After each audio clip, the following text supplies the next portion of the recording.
Eu ouvi uma vez e li no teu livro o que o Senhor fez. Faz mais uma vez, que onde houver 2 ou 3 juntos em meu nome, ali estarei.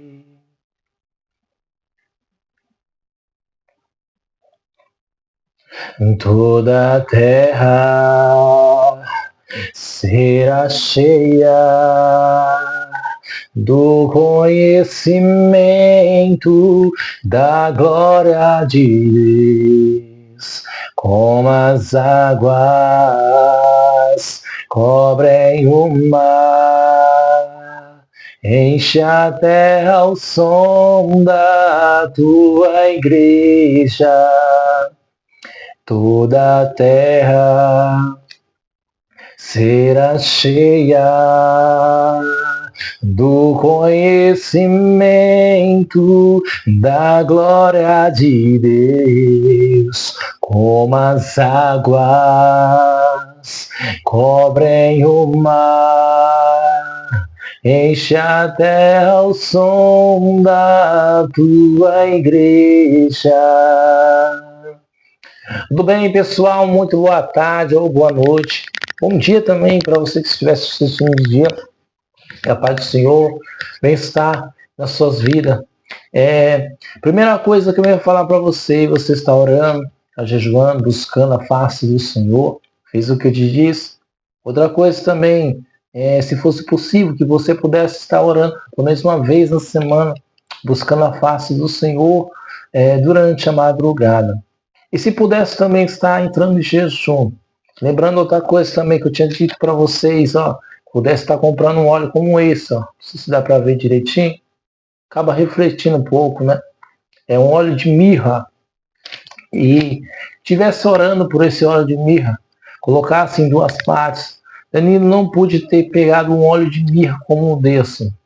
Pudesse então estar pegando, fosse o fruto da uva, e com isso estivesse orando pelo fruto da uva, dividisse em 2 partes, e entre essas 2 partes, uma parte você ia ficar para você e outra parte você vai utilizar de outra forma. No final, eu vou estar explicando a respeito disso, tá? A primeira parte que você vai utilizar está ungindo o alto da cabeça, tá? E a planta dos seus pés, para que o inimigo não venha roubar, não venha atrapalhar a sua consciência. E a ponta dos pés é para que Deus venha te dar autoridade, poder, para esmagar a cabeça da serpente. Ok? Venha estar orando também pela sua casa, pelo seu lar, pela sua família, seu esposo, sua esposa, seus filhos então também. Meu esposo, minha família é descrente, não crê nisso. Não tem problema. Coloca sobre a ponta da sua mão, ora ali. E naquele momento de você orar, fala: Deus, que o Senhor venha tocar e não venha ser minha mão.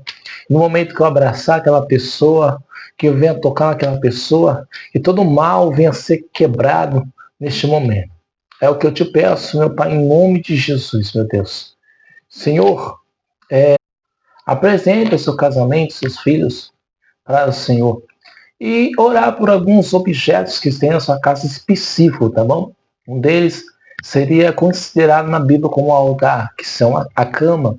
É um lugar que muitas vezes nós estamos descansando, dormindo, e durante os momentos que nós estamos dormindo, muitas vezes somos atacados por pestes noturnas. E neste momento, que você venha orar pela cama, para que Deus venha manter paz no momento de sono, no momento que você for dormir. Outro lugar também que é muito de extrema importância, que também é considerado como altar na Bíblia, seria a mesa. A mesa é representada como altar, porque é um lugar de comunhão, é um lugar que nós devemos ter paz, comunhão com nossa família.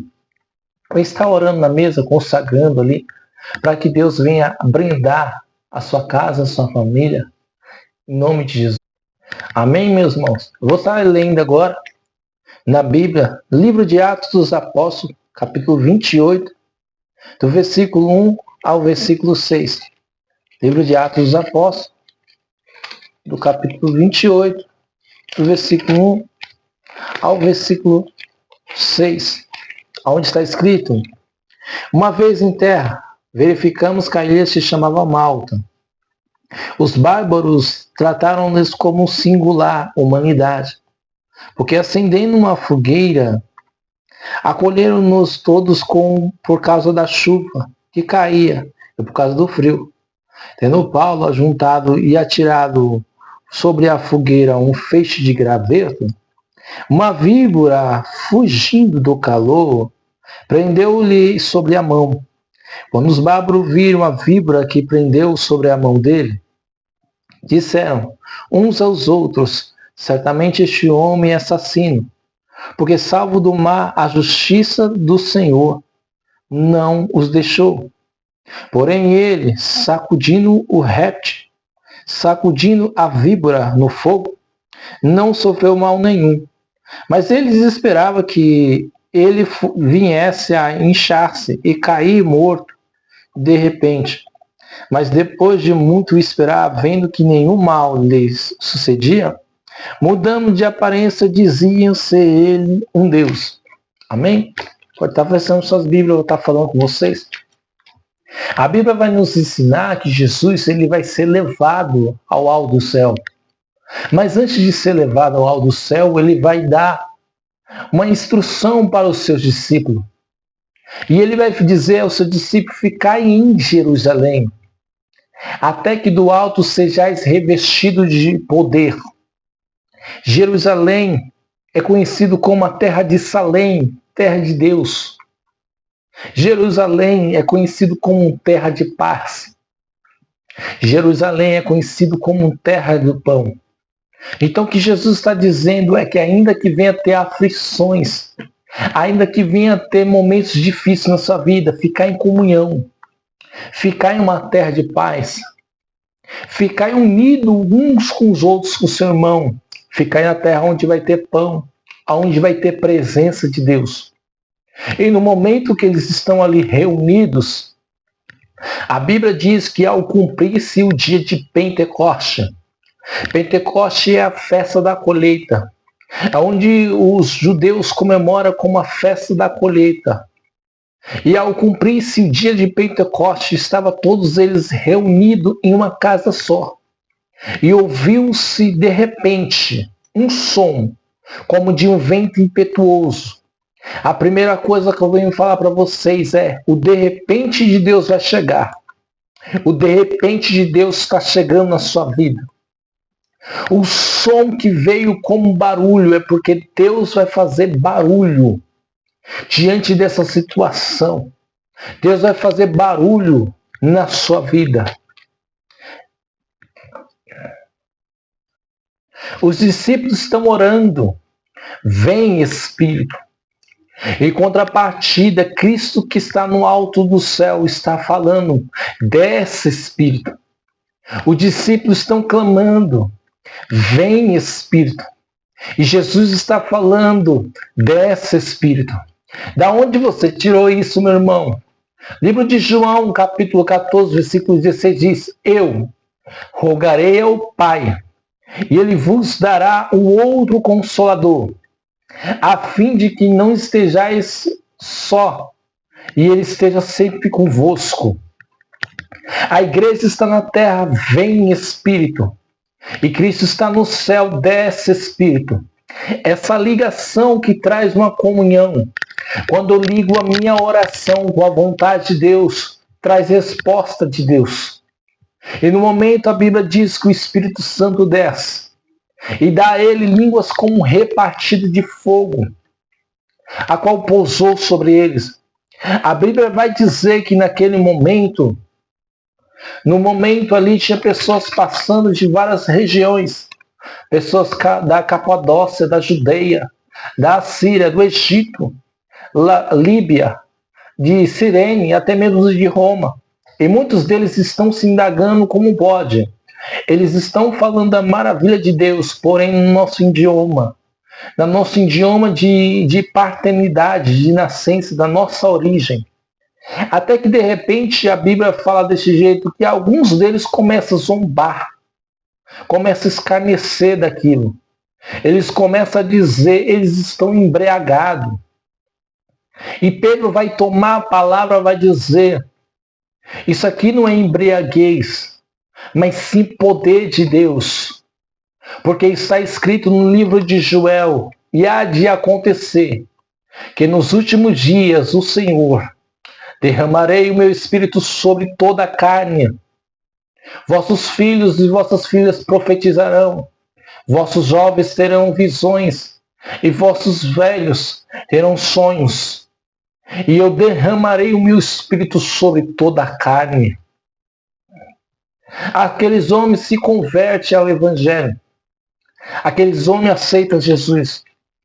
E o mesmo Pedro que nega Jesus por 3 vezes, passa agora a ganhar 3.000 almas.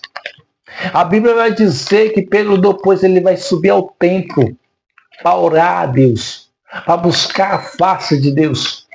E no momento que ele está subindo ao templo com João, tinha um homem que estava coxo numa porta formosa.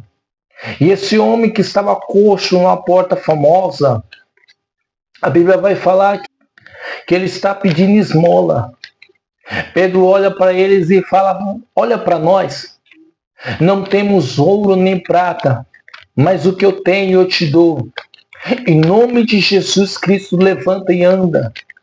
O quanto que eu vejo hoje de igreja que tem ouro e tem prata, mas não tem mais o levanta e anda. E Pedro vai falar para ele: levanta em nome de Jesus. E você acha que naquele momento ele se levanta? Pelo contrário, ele continua no chão. Mas Pedro, a Bíblia fala que estendeu a mão e levantou aquele homem. E automaticamente, naquele momento, ele se levanta e o milagre surge nele. Ele acaba levantando e está sendo curado naquele momento.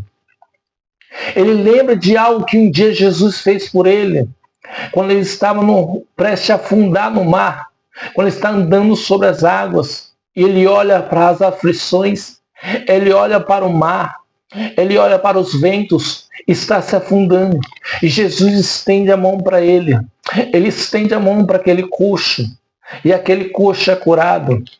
Uma coisa que eu te digo é que por ele ser coxo de nascença, ele nunca pôde ter a oportunidade de entrar dentro do templo. Ele nunca pôde ter a oportunidade de se estar na presença de Deus, de estar na casa do Senhor, de ter comunhão com seus irmãos. E pela primeira vez ele está não só recebendo milagres de poder andar, mas também está tendo a possibilidade de entrar dentro da casa do Senhor, de ter comunhão com seus irmãos. Pessoas que estão ali vendo ficam admiradas por conta daquele milagre. E ao ver aquele milagre, fala com os discípulos como aquilo ocorreu, como aquilo aconteceu.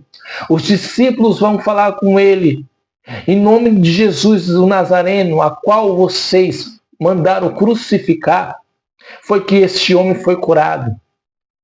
Pedro e João é indagado pelo sacerdote. Pelo João é indagado também pelas pessoas que estão aqui em volta dele. Acaba tendo sobre ele, acaba intimando Pedro e João para que não viesse pronunciar mais o nome de Jesus.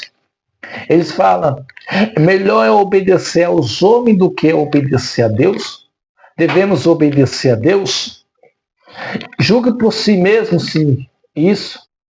E naquele momento, devido à cura daquele homem, e devido à ousadia e à pregação que Pedro fez, mais 5.000 almas se convertem, totalizando 8.000 almas para a igreja.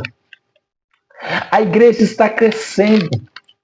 O que eu aprendo com isso é que a igreja ela nasce no momento que Cristo morre na cruz, no momento que ele grita tetelestai, no momento que ao seu lado direito é perfurado. Mas o crescimento da igreja só acontece, só vem quando a igreja passa a orar, quando a igreja passa a buscar a face de Deus. A igreja nasce na cruz, porém o crescimento dela só acontece no momento da oração. E a igreja está crescendo. Devido ao crescimento que a igreja está tendo, os discípulos, os apóstolos vão ter que levantar alguns homens. Eles levantam 7 homens como diáconos. Entre esses 7 homens, um deles que é conhecido, é chamado de Estevão. Estevão, a Bíblia vai dizer que é cheio de sabedoria. Estevão é cheio do Espírito Santo e ousado em Deus. Ele está pregando e muitas pessoas estão se convertendo devido à sua ministração. Deus usa ele com sinais de milagres e maravilha. E através disso ganha muitas almas. Até que de repente tem pessoas que chegam até Estevão tentando parar, tentando travar, tentando segurar Estevão, tentando colocar ele em uma situação com um beco sem saída. E naquele momento, Estevão, que está sendo usado por Deus, está prestes a ser apedrejado, está prestes a morrer por Cristo. Ele está de joelhos ali orando. E a Bíblia diz que as pessoas que estão em volta estão rangendo os dentes. Sinônimo de demônio. Sinônimo de pessoa endemoniada. Enquanto ele está orando, falando, Pai, perdoa eles. Eles não sabem o que fazem. Fazendo a mesma oração a qual ele aprendeu com Jesus. A Bíblia diz que o seu rosto está resplandecendo como uma luz. E não só o rosto passa a resplandecer como uma luz, mas também Estevão vai falar que ele está vendo o Filho do Homem assentado à direita do Deus Pai Todo-Poderoso. E naquele momento eles falam blasfema e começam a tacar pedra nele. Eles matam Estevão e pegam sua roupa e jogam aos pés de um jovem chamado Saulo. Saulo de Tarso. Saulo é esse que depois vai perseguir a igreja, que depois vai perseguir os cristãos. A Bíblia vai dizer que ele vai entrar de casa em casa e retirar as pessoas à força que estão na sua casa, que confessam Jesus como seu Salvador. E vai prender cada uma dessas pessoas. Ele pede carta ao sumo sacerdote e vai entrar numa terra chamada Damasco. É nessa terra que ele vai entrar em Damasco, que Deus vai ter um encontro com ele. Ele está entrando nessa terra. E assim que ele pisa o pé na porta dessa terra, a Bíblia diz que há uma luz que está descendo do céu e rodeia ele e dá um clarão. E ele começa a ouvir uma voz dizendo, Saulo, Saulo, por que tu me persegues? Eu entendo que Jesus, quando vai falar, ele vai falar no nosso idioma. Ele vai falar na nossa linguagem. Então, automaticamente, a palavra Saulo significa Saul. Então, ele está falando Saulo, filho de Saul. Por que tu me persegues? Lembrando que Cristo, ele é da descendência de Davi.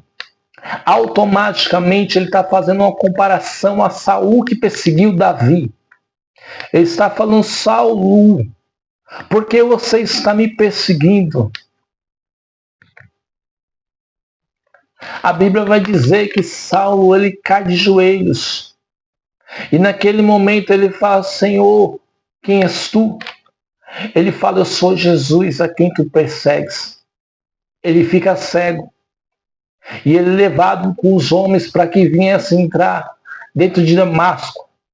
E em Damasco ele é hospedado, ficado dentro de uma casa de um homem chamado Judas. A Bíblia vai dizer que Deus vai despertar um homem chamado Ananias. Ananias, ele vai ter uma visão com Jesus. Ele vai ter uma visão com Deus. E Deus fala com Ananias dizendo, vai até uma rua chamada Direita.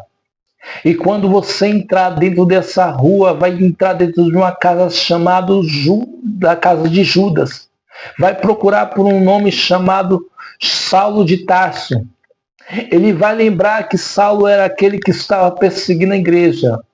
Ele vai lembrar que Saulo era aquele que estava buscando prender a cada um que era parte da igreja, do seguimento de Cristo. Muitas pessoas estavam sendo mortas naquele momento.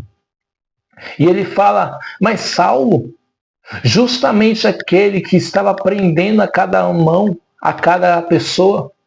Aí Jesus vai falar para ele, sim, porque é um vaso para mim escolhido.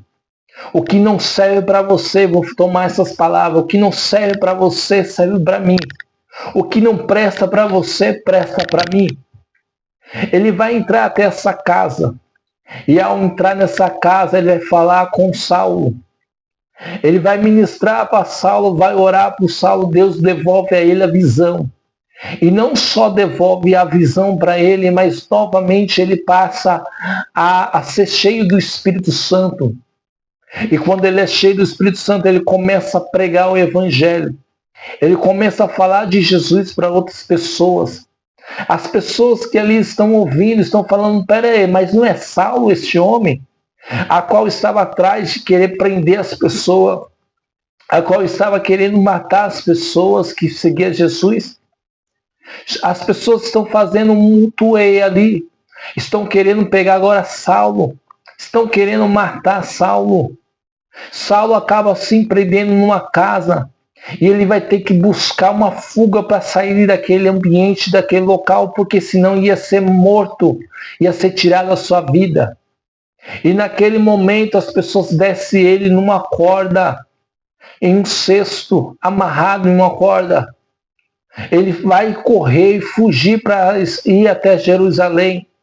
E quando ele chega em Jerusalém, uma coisa que ele se depara, ele encontra os seus irmãos em Cristo. E quando vai falar sobre a sua conversão, seus irmãos não creem, seus irmãos não acreditam. Eles ficam inibados, ficam com medo, ansiosos daquela situação. Eles não acreditam que Saulo foi convertido. Eles não acreditam que Saulo se transformou. Então eles falam, vai até uma terra, a sua terra natal, fica lá em Tarso. Fica lá por um tempo, até que a poeira venha baixar e depois nós chamamos você. Porque tem pessoas que estão buscando a sua cabeça, estão querendo sua morte. Saulo vai obedecer os seus irmãos e vai até Tarso. Só que a Bíblia vai dizer que ele vai ficar um bom longo tempo lá. Alguns teólogos dizem que é cerca de 10 anos que Saulo ficou naquele lugar. Esquecido pelo homem, esquecido pela igreja, mas jamais esquecido por Deus. Abandonado pelos homens, abandonado pela igreja, mas jamais abandonado por Deus. Deus vai levantar um homem chamado Barnabé. Barnabé vai até Tarso e vai buscar Saulo e trazer até Jerusalém.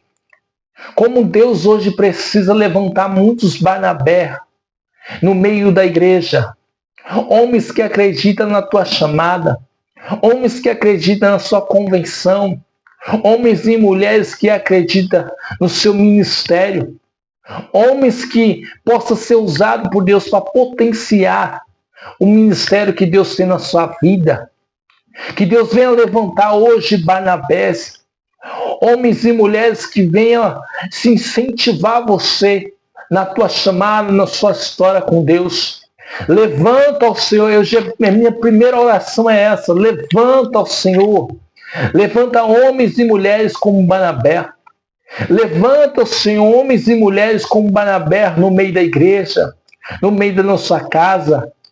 Venha levantar homens e mulheres como Barnabé. E no momento que agora Saulo está podendo ter a oportunidade de estar no meio dos seus irmãos, a Bíblia vai dizer que Deus vai visitar os irmãos ali e dizer, separai para mim Barnabé e Paulo, para a obra a qual eu tenho na vida deles, para a obra a qual eles devem pregar para os gentios. Uma coisa que eu aprendo, ninguém consegue parar quem Deus chamou para vencer. Ninguém consegue parar quem Deus chamou para crescer. Você ainda vai crescer, você vai crescer. Talvez estou tentando puxar o teu tapete, arrancar ao seu ministério a tua chamada. Mas o que Deus manda te dizer é que você vai crescer. Paulo começa a pregar. E Deus usa ele de forma tamanha que até os lençóis As suas roupas, ela se utilizava para passar nas pessoas que estavam enfermos. E eles estão sendo curados. Deus está usando Paulo de uma forma tamanha que ele é um dos maiores escritores que tem no Novo Testamento. É ele que vai escrever Romanos capítulo 10, versículo 13. Todo aquele que invocar o nome do Senhor será salvo. É ele que vai escrever em Romanos capítulo 10, Romanos capítulo 5, versículo 20. Onde abundou o pecado, superabundou a graça. É ele que vai falar sobre Romanos capítulo 6, versículo 23. O salário do pecado é a morte, mas o dom gratuito de Deus é a vida eterna, em Cristo Jesus nosso Senhor. Ele vai recitar também sobre Romanos capítulo 8, versículo 1. Nenhuma condenação há para os que estão em Cristo Jesus. Ele também vai dizer em Romanos capítulo 8, versículo 17. Se somos filhos, somos também herdeiros de Deus e co-herdeiros de Cristo. Se com ele sofremos, com ele seremos glorificados. Ele vai dizer nas primeiras cartas de Tessalonicense, capítulo 5, versículo 17, orai sem cessar.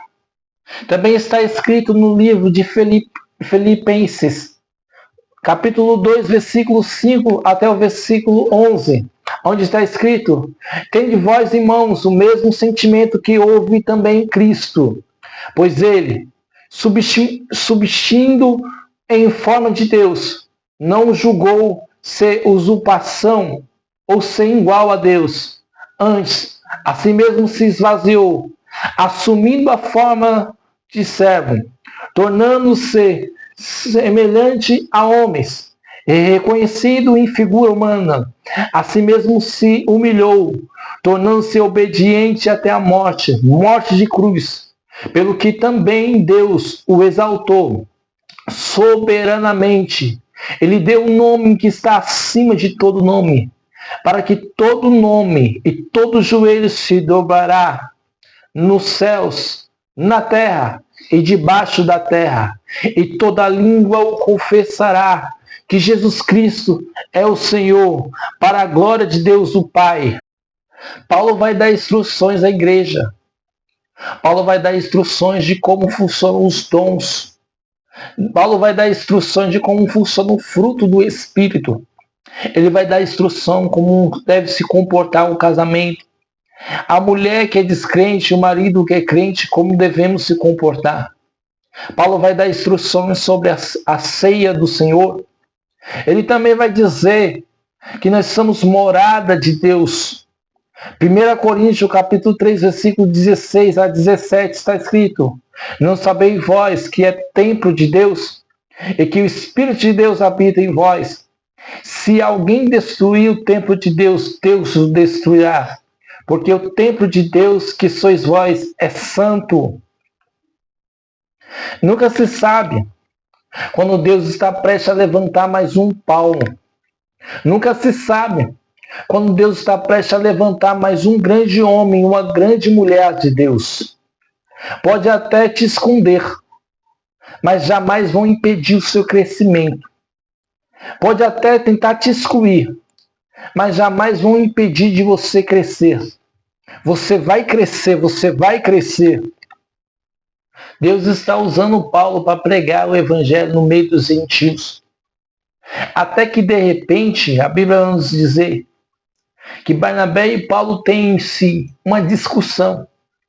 Porque houve momentos anteriores que Barnabé e Paulo estavam ministrando e o povo está rodeando ele para bater neles. Só que existia um jovem que estava no lado deles, chamado João Marcos. E por conta de João Marcos estar ali, que ele era sobrinho de Barnabé, João Marcos acaba fugindo daquela situação. Acaba fugindo daquele momento. E Paulo fica revoltado por isso. Então ele fala: João Marcos não vai mais conosco. João Marcos não vai estar mais conosco. Porque João Marcos não tem coragem. Ele não tem peito suficiente. Ele fugiu. E no momento que mais nós precisávamos, ele teve que fugir. Aí Barnabé vai falar, não, Paulo, dá uma oportunidade para ele. Porque no momento que você mais precisou, eu também fui atrás de você. Eles têm uma desavença entre eles. E Paulo não aceita. Paulo vai se dividir entre Barnabé. E ele vai chamar para partir Silas, para estar caminhando juntamente com ele. E ele também vai levar contigo Timóteo, para pregar o evangelho de Cristo. A Bíblia diz que quando estava Paulo e Silas orando, buscando a face de Deus, ele passava-se por um lugar, ele passava-se por uma rua, ele passava por uma rua, e no momento que ele está passando por essa rua, tinha sim uma mulher a qual tinha um espírito de adivinhação, e começa a falar, ouve esses homens, porque são homens de Deus. Por ele estar passando muitas vezes ali constantemente, o Espírito do Senhor começa. Paulo já está indignado com essa situação. E ele olha para aquela jovem e fala desse jeito: espírito ruim, sai dela em nome de Jesus. E naquele momento o espírito sai. Só que existiam pessoas que estavam lucrando por conta disso. Pessoas que estavam ganhando dinheiro por conta disso. Senhores que estavam por trás daquela jovem. Eles acabam perdendo sua renda, o seu lucro por conta disso. E manda soltar Paulo. Bateram em Paulo e Silas. Prenderam eles. E a Bíblia vai dizer que quando eles estavam dentro do cárcere, perto da meia-noite, em vez de reclamar, em vez de murmurar, em vez de desapontar, largar tudo, eles acabam orando, eles acabam adorando a Deus. E perto da meia-noite, acontece um grande terremoto naquele lugar. Acontece um grande terremoto naquele ambiente. Paulo e Silas estão orando. E as cadeias estão balançando. Paulo e Silas estão orando. Está vindo um terremoto de Deus naquele lugar. A primeira coisa que eu venho falar para você, vai vir um terremoto de Deus. Vai vir um terremoto de Deus nesse ambiente. Eu já ouvi falar aquela música, ouço cadeias quebrando. Ouço cadeias quebrando. Há poder no nome de Jesus. Há poder no nome de Jesus. Há poder no nome de Jesus. Para cadeias quebrar, cadeias quebrar, cadeias quebrar. Cadeias quebrar, cadeias quebrar, cadeias quebrar. Ninguém consegue travar. Cadeia nenhum consegue prender a quem Deus tomou para si. E determinou que essa pessoa venha ser livre. Ninguém consegue aprisionar a quem Cristo determinou que essa pessoa venha ser solta, que venha ser livre. Seja livre. Em nome de Jesus, seja livre. Essas cadeias que está te aprisionando, essas cadeias que está aprisionando a sua casa, sua vida, sua família, vão quebrar agora em nome de Jesus. Eu declaro agora, seja livre. Seja livre em nome de Jesus. A Bíblia vai dizer que os carcereiros que ali estavam acaba ficando assustado, acorda num susto devido ao terremoto que ali está tendo. Ele está prestes a tirar a sua própria vida. E Paulo fala, não faça isso, nós estamos aqui. Ele chega até Paulo, pega uma lâmpada, e chega até Paulo e fala, o que eu devo fazer para ter a vida eterna, para ser salvo. Paulo vai falar para ele: crê no Senhor Jesus e será salvo tu e tua casa. Paulo depois vai ser solto. E depois que Paulo é solto, você acha que Paulo parou? Ele continuou pregando a palavra de Deus. Paulo então vai sair numa viagem. Ele vai pregar em Tessalonicense, na Atenas, em Coríntio. Ele vai pregar em Efésio, na Macedônia, até que ele vai para a casa de Felipe, o evangelista. E no momento que ele está nessa casa reunido, prestes a querer voltar para Jerusalém, aparece-se um homem chamado Agabo. A Bíblia vai dizer que ele é um profeta. Esse profeta pega um cinto que está naquela casa e amarra entre ele mesmo. E ele fala: ao dono desse cinto, ele será preso, ele será chicoteado, e ele irá ser morto. As pessoas que estão naquela casa estão com medo, porque fala para Paulo: Paulo, não vai a Jerusalém, não vai a Jerusalém. E Paulo vai dizer: eu vou sim. E com isso, Paulo acaba indo em Jerusalém. E quando ele vai em Jerusalém, a Bíblia diz que as pessoas que estão ali o reconhecem e acaba prendendo ele. Ele é interrogado pelo sumo sacerdote. Ele é interrogado pelo sinédrio. Ele é interrogado pelas pessoas que estão ali. Paulo, então, ele vai apelar para César. Vai apelar para Roma. Por ser um cidadão romano, ele vai apelar para ser julgado em Roma. Quando ele está para ir em Roma, a Bíblia vai nos dizer que ele está dentro de um grande barco. E dentro desse barco há um centurião. Centurião é dado esse nome não é porque é o nome dele, mas sim porque é um guarda que cuida de 100 homens. Está responsável sobre o seu exército, 100 homens, 100 soldados, para que venha a ser utilizado para a guerra.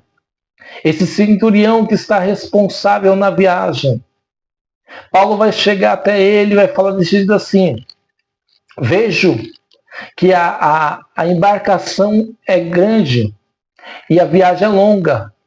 E também vejo que está tendo muita tempestade para chegar. É bom nós pararmos por aqui na viagem, para que não aconteça nada de mal e ruim contra a nossa vida. O centurião não vai dar ouvido a Paulo. O centurião não vai dar ouvido ao que Paulo está dizendo. Antes mesmo, confie e acredita mais naquele que está navegando o barco do que na voz de Paulo, do que na voz de um profeta, de um homem de Deus. E ele continua a embarcação. Paulo depois novamente vai falar com ele falando: eu orei a Deus e Deus me mostrou que o barco vai perecer, porém as pessoas que estão dentro dessa embarcação não vão perecer. Deus vai cuidar, vai guardar cada um que estão aqui dentro. Outra coisa que eu venho dizer a você: vai ter livramento de Deus. Você que talvez não sabe, que talvez possa ter vindo um livramento aí, um livramento de morte. Talvez Satanás está tentando tragar a sua vida, tragar a sua família. Tem livramento de Deus chegando aí.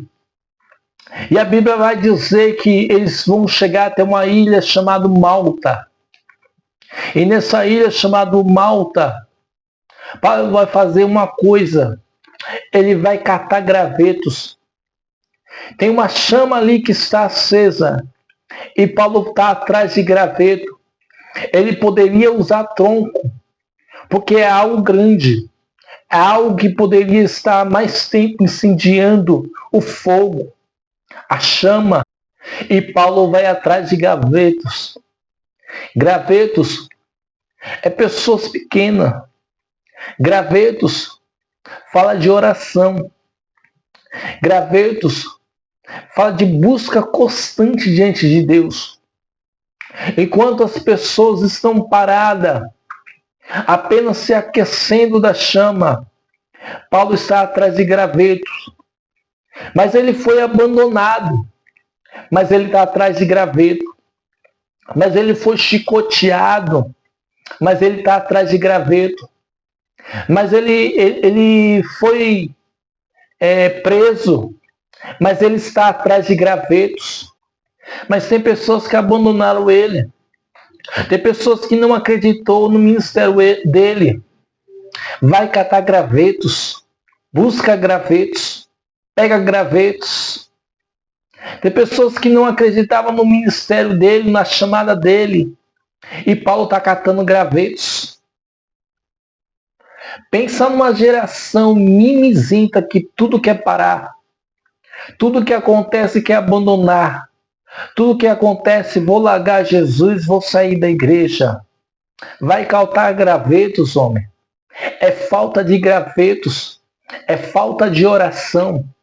É falta de busca, de renúncia.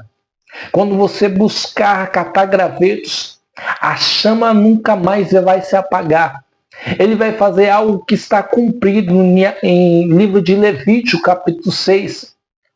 Que o fogo arderá sobre o altar, continuamente sobre o altar, e não se apagará. Ele está atrás de gravetos, mesmo machucado, mesmo largado, mesmo desacreditado. Ele vai fazer um cumprimento que é aquilo que o sacerdote deve fazer. Não deixar a chama se apagar. Não deixar a chama se apagar. E no meio daquele povo ele está acendendo a chama. A Bíblia vai dizer que sai uma serpente daquele lugar. Porque todas as vezes que nós colocamos a mão na obra do Senhor, todas as vezes que nós acendemos a chama na obra do Senhor, sempre vai sair uma serpente tentar nos estragar, tentar nos picar, tentar nos parar. Mas a Bíblia diz que a ele ser picado, ele sacode aquela cobra. Ela cai sobre o fogo, morre. E Paulo continua vivo. Chega desse negócio que hoje estou firme e amanhã estou fraco. Que hoje estou forte, mas amanhã eu quero parar. Que hoje estou cumprindo a minha chamada, mas amanhã eu vou entregar o cargo. Vai catar gravetos. Busca gravetos. Deus vai usar você grandemente ainda. Deus vai usar você de forma espontânea. Deus hoje está levantando uma geração paulina, catadores de gravetos, homens e mulheres que vão voltar a buscar a presença de Deus, homens e mulheres que vão buscar Deus de madrugada, que vão buscar Deus em oração, que vão buscar Deus no monte. Volta a buscar gravetos. Você vai incendiar a sua casa, o seu bairro, a sua rua, a igreja que você está. Volta a buscar gravetos, Paulo. Deus vai te usar, Deus vai te usar. Deus vai te usar muito, Paulo. Volta a buscar gravetos. Quero fazer uma breve oração por vocês. Deus, levanta uma geração que venha lembrar que ele deve buscar gravetos. Que venha lembrar que ele deve buscar a sua palavra, a sua face. Que venha lembrar que ele deve buscar a sua presença. Senhor, venha acordar esse homem, essa mulher de madrugada, para buscar a sua face, a sua presença. Que ele venha mergulhar na sua palavra. Eu declaro a glória em nome de Jesus. Que ele venha ser incendiado pelo seu poder, pela sua glória. E o que o Senhor venha usar ele na igreja, no local onde ele está, no seu trabalho, na sua casa. Em nome de Jesus, seja cheio do Espírito Santo. Seja cheio agora do Espírito Santo. Em nome de Jesus. Amém? Irmãos, o que eu venho falar aqui para vocês agora, só encerrando, é que lembra que eu falei para vocês sobre a questão da segunda parte, que vocês tinham que guardar do azeite, A segunda parte que vocês tinham que guardar do suco da uva é para que Deus venha usar vocês, para que Deus venha usar a igreja, o seu povo, que Deus venha usar você na sua casa, no seu bairro, no seu lar. Em nome de Jesus, você vai pegar desse óleo, desse azeite, vai pegar desse fruto da uva e vai estar começando a usar para orar nas pessoas que estão enfermas, pessoas que estão endemoniadas, pessoas que estão em situação difícil, e Deus vai usá-lo de forma milagrosa. Venha fazer conforme eu te disse, falta de graveto. Busca incessantemente a orar, a buscar a presença e a face de Deus. E Deus vai te usar de forma grandemente. Amém? O que eu espero também é que na próxima semana esteja comigo, próximo sábado. Vou trazer outra grande palavra de Deus, onde Deus vai falar fortemente com vocês. Amém? Fica todos na paz do Senhor Jesus.